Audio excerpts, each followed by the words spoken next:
All right, according to you, the next lie that you were told in PT school was that evidence-based practice is the gold standard and you need to know evidence-based practice, and when you have a question, you need to go review the research. Why are we doing that? We're doing that because school taught us to go review the research because most of our classes in school were taught by PhDs that do research.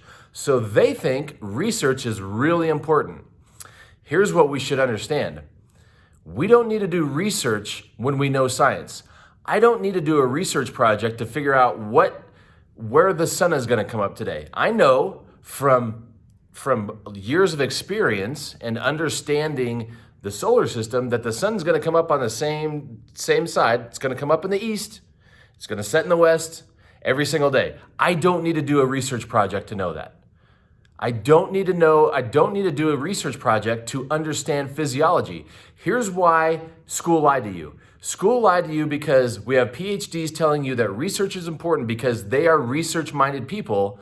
They aren't application-based people. So if they taught you how to apply the science that you were learning that's been accepted for centuries, then you would know how to apply science and you wouldn't be chasing evidence-based research or evidence-based practice and research, which you do not need to do. Here's what you need to know.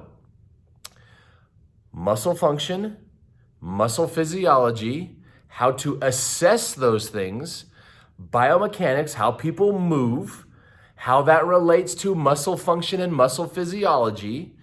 Those things are very well understood.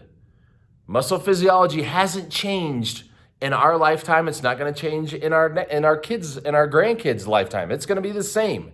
So if we master muscle physiology and anatomy and biomechanics, we should be able to fix any problem out there.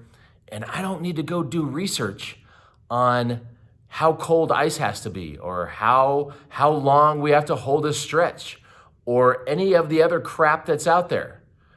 So if you have a question as to why you maybe misdiagnosed somebody or why your treatment isn't working, go crack open a physiology book and see what you are doing in relationship to physiology rather than symptom modification, which evidence-based practice is going to push you to.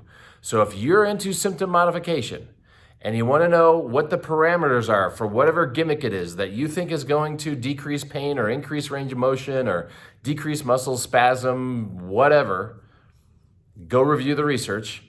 I'm going to have a firm grasp of neuromuscular physiology and say, I don't need to do any of that crap because I'm going to get to the root cause, which is all based in science, and the way I reverse the root cause is based in science, and I already learned that, so I don't need to go learn something new. So, great point brought up by you guys that evidence-based practice is not the gold standard. Science is the gold standard, and if you know that, you don't have to review the research.